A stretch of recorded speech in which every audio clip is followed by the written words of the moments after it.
so much of what is happening in cities is the celebration and promotion of mental illness and addiction. And Schellenberger's book, San Francisco, does an amazing job, actually, of describing the various ways that people end up living on the streets. And he talks specifically about what a sleight of hand, what a kind of a diabolical sleight of hand it is to just be like, well, they're homeless. That's what that category is. It's homeless.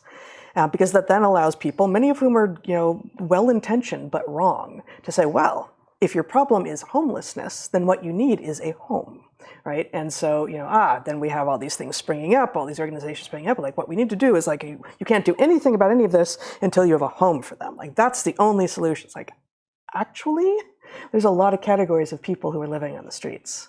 And some of them are not many of them are not down on their luck, had a series of bad events happen to them and maybe a couple of bad decisions, but are really working hard to get themselves off the streets. That is not the description for most of the people I'm seeing on the streets in Portland at this point, right?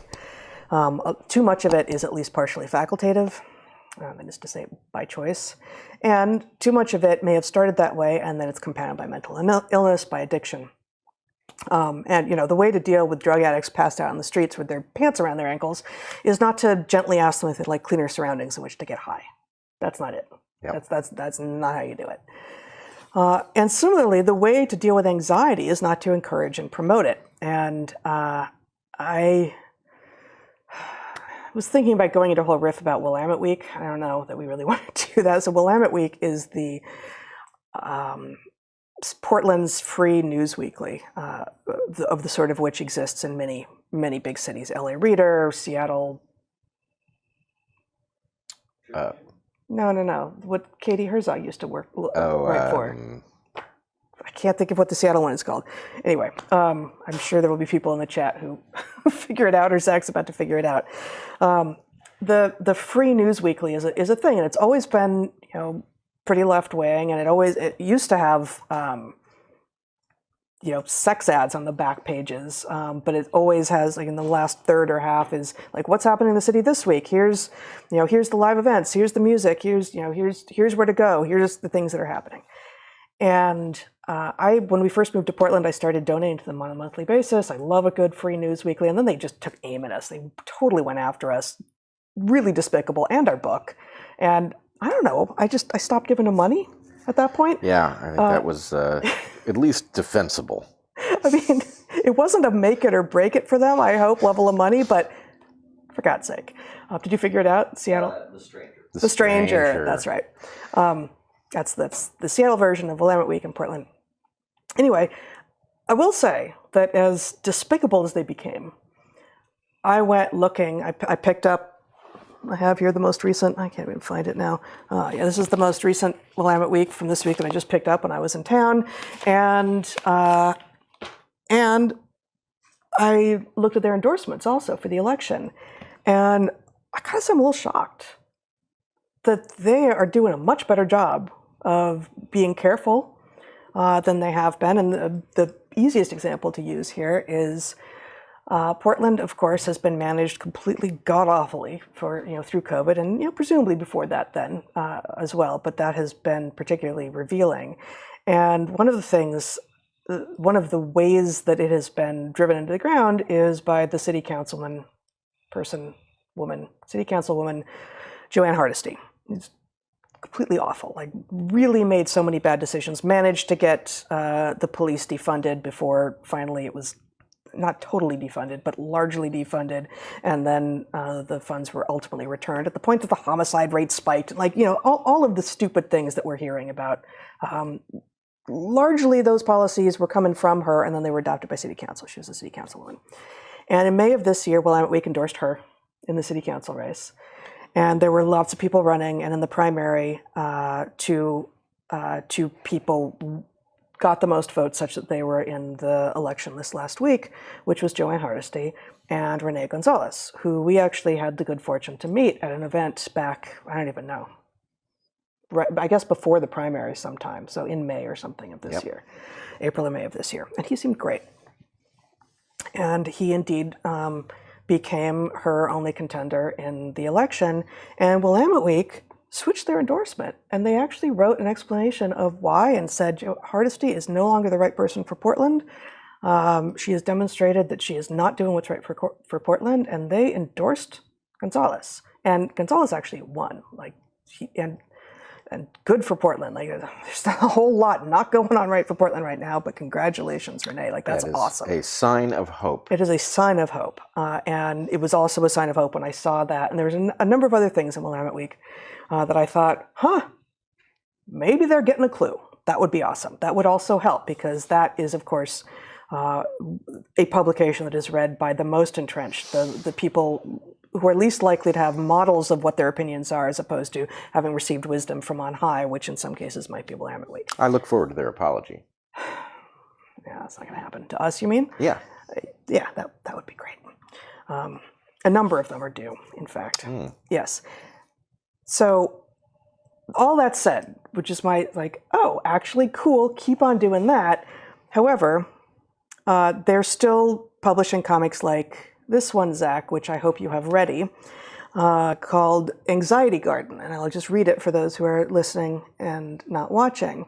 The comic more widely is called Anxiety Garden. So right there, you know something about it. It says, "Hi, I'm Alicia," which is also the name of the person who creates Anxiety Garden. "Hi, I'm Alicia. You know, the pandemic has been long and hard, but did you know it's not over? And the longer we pretend it is, the longer immunocompromised people like me are stuck in limbo. So keep masking and getting vaxxed, or else." I don't really know how to take that.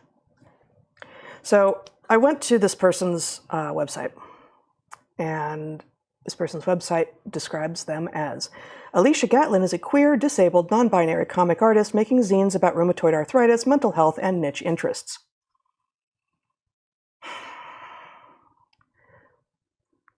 Why are we letting the uninvestigated and wrong conclusions of those who are celebrating their own anxiety drive people's sense of what makes sense at an individual and public health level? Why would we do that? Why would we let the anxious drive policy?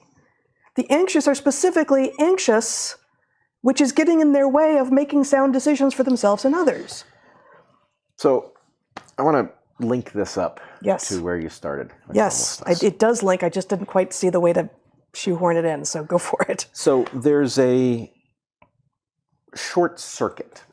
There are certain categories that we are now told we are morally deficient if we don't feel a particular way about them, right? Yep. It's nonsense. This is not how feeling a particular way about things actually works. But we are told that you have to feel this way about people who entertain hypotheses of collusion, right? You have to feel this way about people who are hesitant about so-called vaccines, right? You have to feel this way about people who, dress in women's clothing and want to go into women's bathrooms. There you go. This way about Ukraine. This way about January 6th. This way about Trump. This way about everything. And so it's the hijacking of a superficial model of the world, right? How should you feel about people who suffer from anxiety? Well, I should feel compassionate towards them. Yes. Okay? Does that mean that I am required to like a cartoon from their perspective that ends on a note that it threatens people who don't have this anxiety, in fact, attempts to induce anxiety into them? And for people who come to a different conclusion, and frankly, the right conclusion, about whether or not everyone doing this thing that they want you to do is actually going to help them. Right. It's not. But to answer your question, why are we letting blank? Yes. If you are a news weekly, like Willamette Week, and you have a piece of your layout to spare for such an exercise, then all of the people who feel obligated to have a particular reaction to it tell themselves, oh, that was a good cartoon, or I'm glad that was there, or whatever it is they tell themselves. And it is the exact equivalent of people. Remember how comedy became really, really unfunny, and you could kind of tell it had become really, really unfunny because what people were doing was they were applauding the laugh lines rather than laughing at them, right? The point is that That's good. I haven't noticed that thing. That's right. Yeah.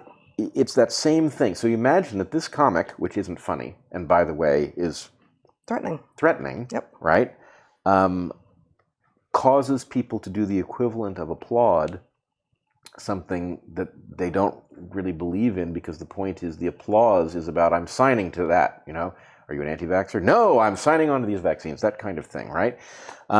So that reflexive view, and this is actually the same thing. It took me a long time to understand it, but it's the same thing as this business with the term homelessness. Yes. Right? The point is, homelessness is a symptom, right? And it is no better, no more useful a description of the population that finds themselves, yes, without a home amongst many other things, right? It is a bit like, you've got somebody and they've fallen off a boat and they're beginning to succumb to the waves, and you diagnose them with pneumonia because they've got fluid in their lungs, right? It's like, no, they're drowning. Get them antibiotics. Right, exactly. Throwing antibiotics off the back of the boat at this drowning person is not a useful remedy, any more than giving these people homes is a useful remedy, because it doesn't address the core problem, right? Yeah. And so anyway. I woke up the dog with my cry for antibiotics. Yeah, right. No, you don't have to take any. No, you don't. But someone in the chat said the dog would wake up and one of you made a bad argument. Oh no! That's awesome. He knows that was a good argument. That was No, my argument. Give him antibiotics. Oh, give him any. Yeah. Oh, there you go. All right. I think. Yeah. Yeah. So anyway, I guess the idea is, how many years did I hear the term homelessness and not question it? Right. Right. I used to. Well, it was a different population in the 70s and 80s. It was. It was. I'm not sure. I mean, we know that a lot of homelessness actually was the result of, Reagan-era policies that emptied, asylums of people who didn't have the mental capacity to hold down a job. They were struggling with mental illness. Yep. And so the point is, their homelessness is no more homelessness than it is institutionlessness, right? Mm-hmm. The point is, they were kicked out of institutions that had taken, I'm not arguing having presumably being maybe not kicked out, but the people who ended up in institutions, not everyone, but many of them, their families were like, I'm at my wit's end, I can't do. This person has a condition which renders them uncontrollable by me in my home, even though I love them or I'm trying to love them, right. And therefore they need to go there. And then to have them released onto the streets, like, well, that's gonna work. Great. So this all that we have talked about today raises a question that has just been bothering me for many, many years. And in fact, it started bothering me over respiratory illnesses long before there was COVID, which is, there is no good guidance on what we collectively are supposed to do about a respiratory illness, right? If you think there is good guidance, you're not supposed to go to work. Well, do the labor laws protect you for not going to work when you have it? Do we have some way of demonstrating that you have such a thing, and so that we know that we are collectively better off if you don't go to work because you might spread it to 50 people while you're there? No.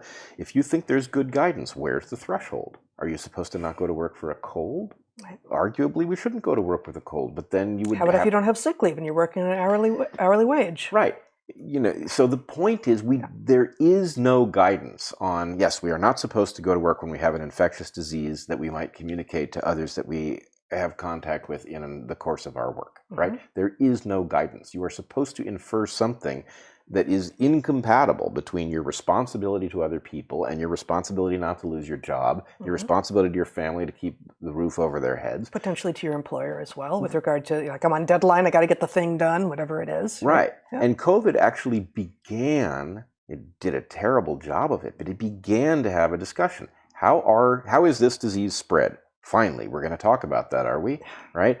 What are you supposed to do if you have it? What are you supposed to do if you've contacted somebody who had it and you don't yet have any symptoms, mm-hmm. right? All of these things are, there's some question. Yes. Is it communicated by people who don't have symptoms? Now, I still don't think that that's as clear as people have come to imagine, right? Mm-hmm. We're supposed to believe that it transmits without symptoms. There's something a little suspicious about that idea because symptoms are, in fact, largely due to the mechanisms that pathogens use to transmit themselves. Point of order, a lot suspicious about that idea. A lot suspicious. But nonetheless, were you to imagine in one of the many multiverses No, that there's one don't in go which there. public health doesn't suck. No. Okay.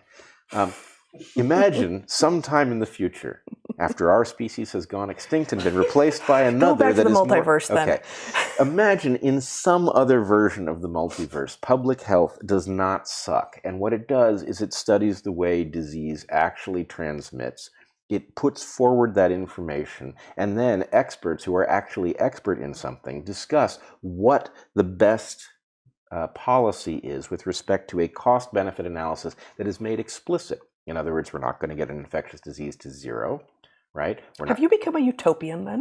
No, I'm. No, darling, I'm not a utopian. The way that caused your brain to grind to a halt. I am a believer in something which I don't want to use too many technical terms, but you might call it good governance. And no, I haven't seen it in a very long time, if ever. But the potential exists. The potential exists, and it needs to exist. Yeah, it does. And this, and this is what the Game B movement is about. How could you, how could you jumpstart good governance in a context where bad governance has so much power? Yeah. Yeah.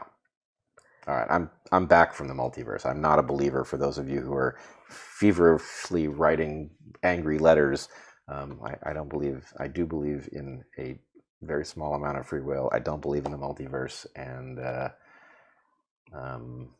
it's a big reveal party here today. What else? And I don't believe we're living in a simulation, but I do believe there are two pieces of evidence that go in the other direction. Maybe we'll talk about that next week. Oh, I thought you were going to say you don't think we're living in a simulation, but you do think we're brains in jars. I am not. The rest of you, that's between you and your God.